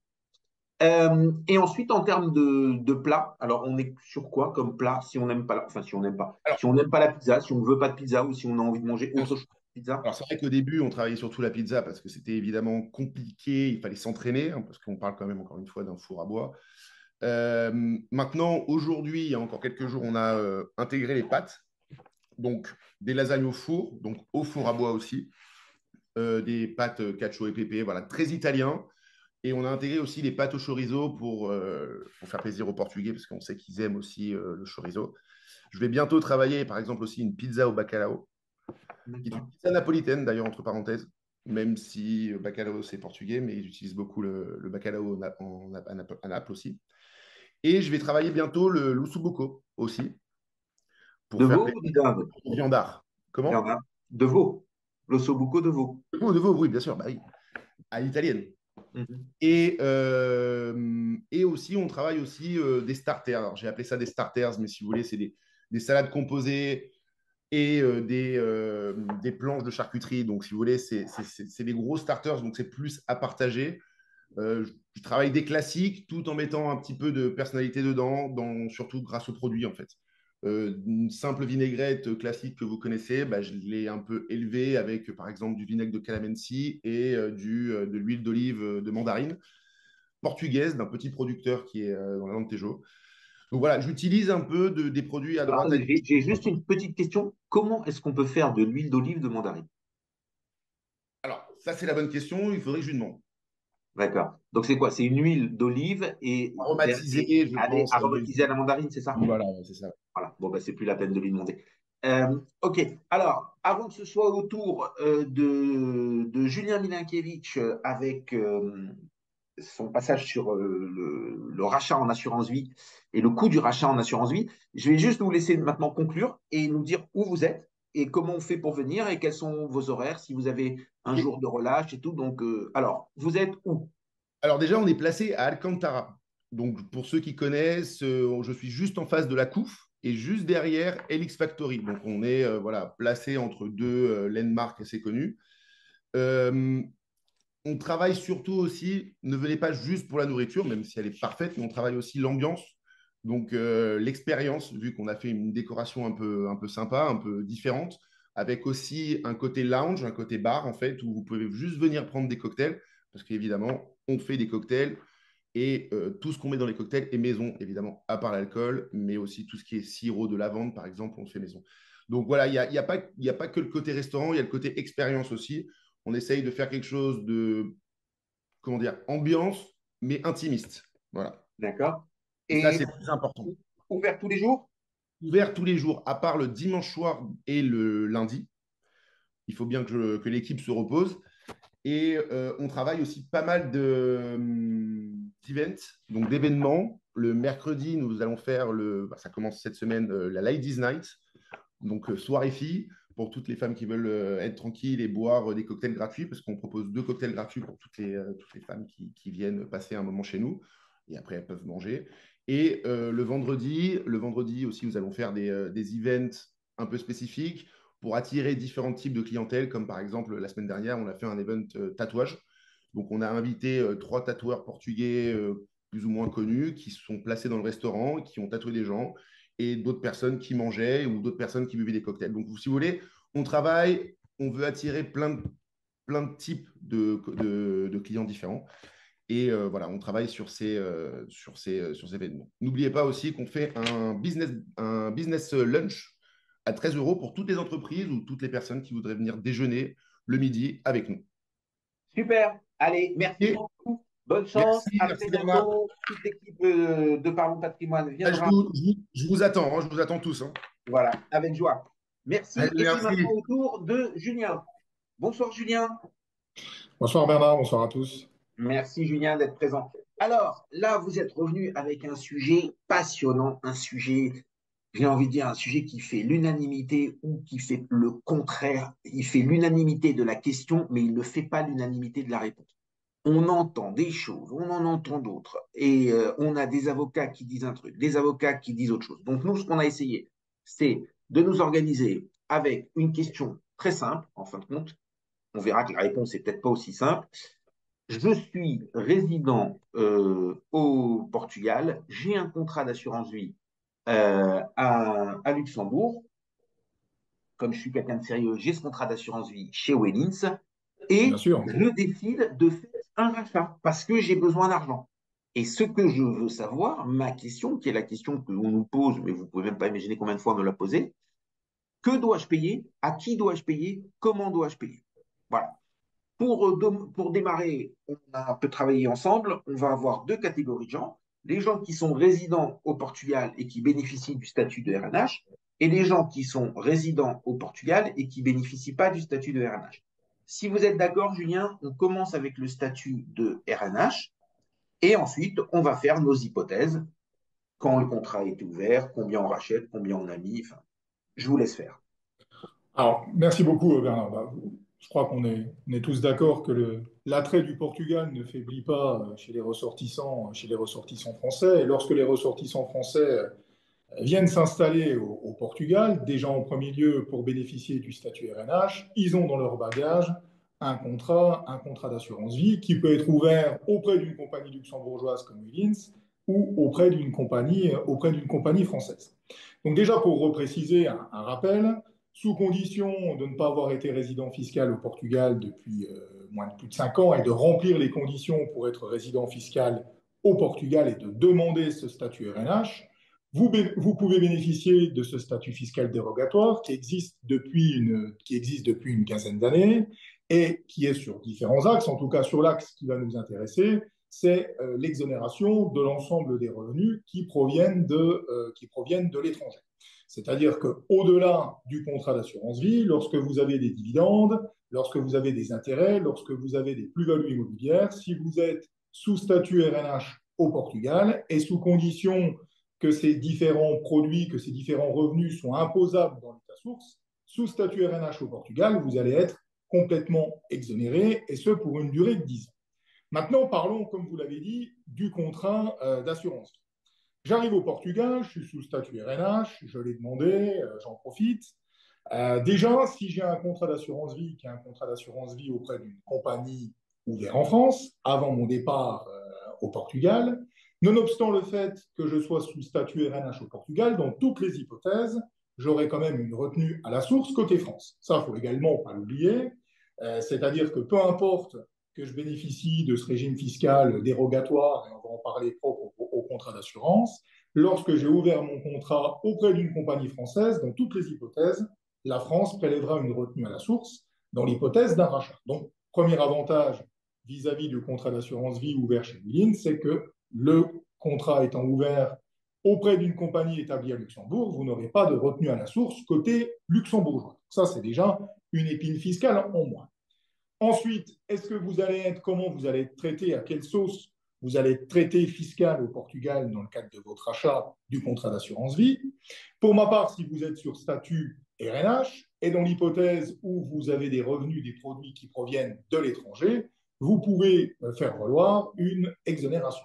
Ce qui n'est pas le cas si vous êtes sous statut non RNH ou tout simplement résident fiscal portugais, donc aux conditions de droit commun, où là, vous allez être soumis à la fiscalité propre du contrat d'assurance vie au Portugal, qui va être une fiscalité d'ailleurs dégressive. Là, je sors du statut RNH, mais c'est important de noter que la fiscalité relative au rachat du contrat d'assurance vie au Portugal est une fiscalité dégressive et que c'est le seul pays de l'Union européenne qui a encore cette fiscalité-là. Donc, pour ma part, pour revenir à votre interrogation, Bernard, si vous êtes sous statut RNH, les produits provenant de l'étranger, vous pouvez, pour ma part, faire valoir une exonération sur les produits en cas de rachat en tant que résident fiscal portugais. Alors, donc, exonération si on est RNH, quelle que soit la date d'ouverture, quelle que soit la date de dépôt des fonds et quelle que soit la date de rachat. Oui, quelle que soit la date d'ouverture et quelle que soit, bien évidemment. C'est-à-dire que si le contrat, là aussi, c'est quelque chose d'important, parce que pour bénéficier, on n'attend pas à être ouvert pour souscrire en tant que résident fiscal RNH, c'est-à-dire que si vous avez un produit avant d'arriver au Portugal, produit luxembourgeois, etc., et que vous décidez de faire un rachat, si vous êtes dans les conditions RNH, pour ma part, vous pouvez faire prévaloir cette exonération. Alors, quand vous dites pour ma part, c'est une certitude. La compagnie a déjà accompagné des contestations fiscales, a déjà dû discuter avec l'administration. Est-ce que vous avez déjà des clients qui vous ont dit ils m'ont redressé et vous lui avez expliqué bah, utilisez tel texte. Alors, les éventuels, Qu'est-ce que vous avez comme épaisseur pour conforter cette certitude et pour qu'on puisse l'annoncer alors, officiellement? les éventuels points de débat qu'on a eus, ils ne portaient pas les éventuels accompagnements qu'on a eu à faire, ils n'étaient pas sur le statut RNH, ils étaient dans l'hypothèse de clients qui étaient hors du régime RNH ou alors qui n'en profitaient plus, qui étaient tout simplement des résidents fiscaux portugais. Là, dans cette hypothèse-là, comme je disais, vous avez une fiscalité dégressive qui s'applique au Portugal, sans rentrer dans les détails. Alors attendez, parce que ça, c'est notre deuxième sujet. On reste Bon. sur le sujet du RNH. Donc le sujet Moi, du pour RNH, il n'y le a pas de régime du contestation. statut des RNH, à partir du moment où vous êtes sur des revenus qui proviennent hors de France, vous bénéficiez de cette exonération. Ok, super. Euh, alors ensuite, notre deuxième sujet, donc j'ai envie de dire la différence entre le statut RNH et les diamants, c'est que le statut n'est pas éternel. Exactement. D'ailleurs, Et on arrive tout doucement à la fin des premiers qui ont demandé le statut RNH, etc. Vous connaissez bien le sujet. Et on a aussi, excusez-moi, et on a aussi des gens qui ne le sont pas et qui ne l'ont jamais été. Et on a là le nombre immense, tout simplement les Portugais qui vivent au Portugal, qui eux aussi ont le droit d'avoir un contrat d'assurance vie au Luxembourg. Et je sais d'ailleurs que vous êtes actif dans le pays, donc vous avez automatiquement des clients. Et donc là, ça se passe différemment. Donc là, j'ai un contrat, j'ai de l'argent, je décide de faire un retrait. Qu'est-ce qui va jouer, comment ça va jouer et comment ça va s'articuler? Alors exactement, vous pouvez avoir des Français qui sont en dehors du statut de RNH, mais également des ressortissants portugais qui ont souscrit un contrat d'assurance vie, puisque le Portugal, nous on est présent, c'est très bien de le rappeler, sur le marché Portugal depuis le Luxembourg, et le contrat d'assurance vie est parfaitement reconnu au Portugal, et vous n'avez pas beaucoup de différence d'ailleurs entre le contrat au sens du droit portugais ou au sens du droit français. Ça nécessite très très peu d'adaptabilité, cette fameuse portabilité. Vous êtes résident fiscal, pour en revenir sur le statut fiscal, et vous décidez de faire un rachat, parce que vous êtes hors RNH, vous êtes résident fiscal portugais, vous allez avoir l'application de cette fiscalité portugaise, qui est une fiscalité dégressive. C'est-à-dire que, comme je le disais, la fiscalité au Portugal sur le contrat d'assurance vie est une fiscalité dégressive. C'est le seul pays de l'Union européenne encore à l'avoir, depuis la réforme fiscale française de 2017. C'est-à-dire que sur un contrat qui a été souscrit depuis plus de 5 ans, le produit va être exonéré pour un cinquième. Pour un contrat qui a été souscrit il y a plus de 8 ans, si vous faites un rachat en tant que résident fiscal portugais de droit commun, hors statut RNH, vous allez pouvoir bénéficier d'une exonération pour 3 cinquièmes. Vous allez être soumis au taux d'imposition de 28%, qui est le taux d'imposition propre aux revenus du patrimoine au Portugal, dividendes, plus-values, etc. Par contre, vous allez avoir une assiette minorée du fait de l'ancienneté du contrat. Les interrogations... Je vous arrête, je voudrais juste qu'on comprenne bien. Donc déjà, pour calculer le montant de la plus-value, imaginons que j'ai ouvert un contrat avec 100 000 euros et au bout de 8 ans, j'ai 200 000 euros. Donc ensuite, je dis à la compagnie d'assurance, j'ai besoin de 100 000 euros. Là, la compagnie d'assurance va appliquer la règle et va dire, vous retirez 50% de capital, 50% de plus-value. Donc, votre retrait de 100 000 euros génère une plus-value de 50 000 euros. Ça, c'est le document qu'on va avoir de la compagnie d'assurance. C'est juste. Alors, ça, c'est le document. Oui, ça, c'est évident que nous, côté assurance, on va vous émettre un avenant. Bonjour, monsieur, vous décidez de faire un rachat partiel dans votre exemple. On va vous envoyer un document, un avenant, comme quoi il y a une montant et appliquer le régime classique à l'assurance, c'est des règles assurantielles, prudentielles, comptables. Ça n'a rien à voir avec la spécificité de l'un ou l'autre des pays. Et donc là, effectivement, on va vous envoyer un avenant. Monsieur, vous avez fait un rachat de temps, et sur ces temps, vous avez tant de produits et tant de produits, tant de capital. Par contre, tout dépend comment vous allez l'appréhender, et c'est là où vous avez des débats et des controverses au Portugal, où vous allez appliquer le régime fiscal dégressif dont on parlait, en disant, ben voilà, j'ai mon contrat depuis plus de 8 ans. Donc, je dis, j'ai 50 000, je J'ai demande un 50 000, abattement de 3 cinquièmes, donc je demande un exactement. abattement. Mon contrat a plus de 8 ans, donc je suis exonéré au 3 cinquièmes, et donc je tombe à un taux d'imposition qui est en réalité effectif de 11,2, c'est-à-dire que je n'ai pas les 28% portugais sur la totalité du produit, mais simplement sur 3 cinquièmes du produit que je récupère. Ou alors, effectivement, et vous aviez un certain nombre de contentieux ou de jurisprudence côté portugaise en l'espèce sur ce point, certains estimaient que dans l'hypothèse où vous faites un rachat, vous rachetez à la fois du capital et ensuite des produits, donc vous seriez au niveau comptable sur du FIFO, c'est-à-dire je rachète du capital et ensuite je rachèterai le produit tout à la fin. Donc dans l'hypothèse de votre exemple, 50 000 euros de rachat, au début je rachète que du capital parce que j'avais déposé une prime de 100 000 et du fait de ce rachat, je suis totalement exonéré parce que je n'ai racheté que du capital pour débuter. Alors, ça c'est intéressant. Vous adhérez à ça ou vous n'adhérez pas à ça?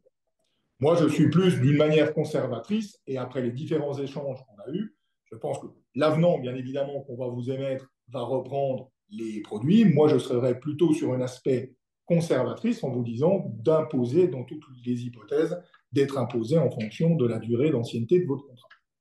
D'accord. Et est-ce que vous avez certains de vos clients qui ont dit non, moi j'ai retiré que du capital, donc j'ai pas payé d'impôts, qui ont eu maille à partir avec l'administration fiscale portugaise? Et est-ce que vous êtes au courant d'un dossier? Est-ce que vous avez suivi le dossier? Ou est-ce que c'est juste des oui-dire, mais vous n'avez rien de clair et de sûr? On a eu juste des oui-dire sur ce point. C'est vrai que, comme vous l'avez dit en introduction, c'est des choses qui sont. Le statut RNH, il est relativement clair. Pour moi, ça, c'est évident. C'est vraiment dans le statut hors RNH qu'il y a ces deux balances. Ensuite, effectivement, on n'a jamais eu de réponse précise, en tout cas de clients qui ont.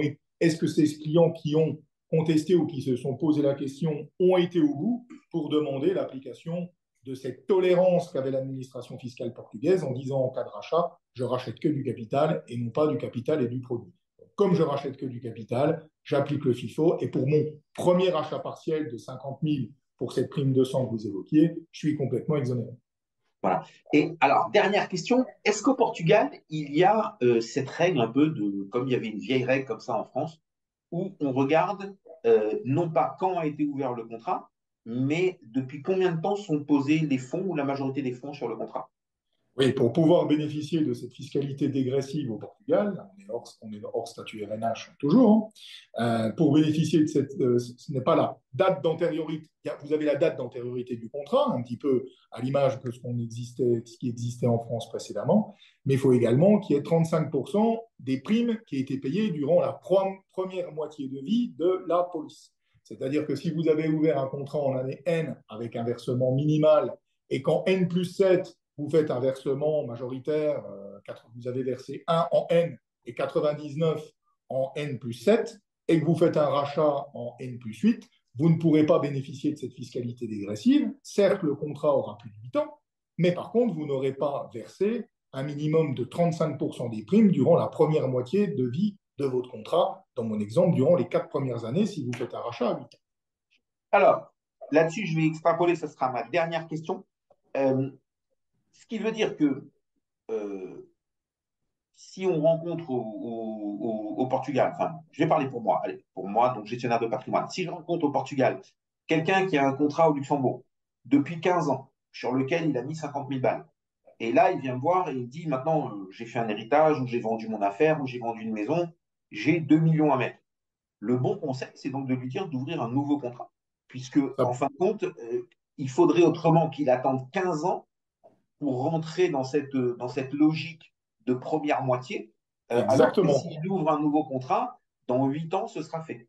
Alors, le premier bon conseil, mais comme vous êtes un excellent gérant de patrimoine, ce sera d'ouvrir un contrat au Luxembourg, puisque dans l'hypothèse où il fait un rachat, il n'y aura pas de frottement fiscal par rapport à un contrat ouvert auprès d'une compagnie française. Ça, c'est le premier point. Et effectivement, d'ouvrir une deuxième police, puisque de toute façon, sa première police avec un montant marginal, dans la mesure où il n'aura pas verser plus de 35% des primes durant la première moitié du contrat, s'il a besoin de faire un rachat partiel quelques années plus tard, il ne pourra pas bénéficier de la fiscalité dégressive. D'où la nécessité d'ouvrir un deuxième contrat pour justement, effectivement, avoir, on va dire, bien plus de 35% des primes, en tout cas la totalité des primes versées immédiatement, ce qui fera plaisir tant au gestionnaire de patrimoine qu'à l'assureur, bien sûr, mais derrière, pour votre client final, dans l'hypothèse d'un rachat, de bénéficier de cette fiscalité dégressive. On retrouve, je le rappelle, qu'au Portugal désormais. Donc là, on a une vraie différence, parce qu'en France, le conseil, ce serait de garder son ancien contrat et on rajoute dessus.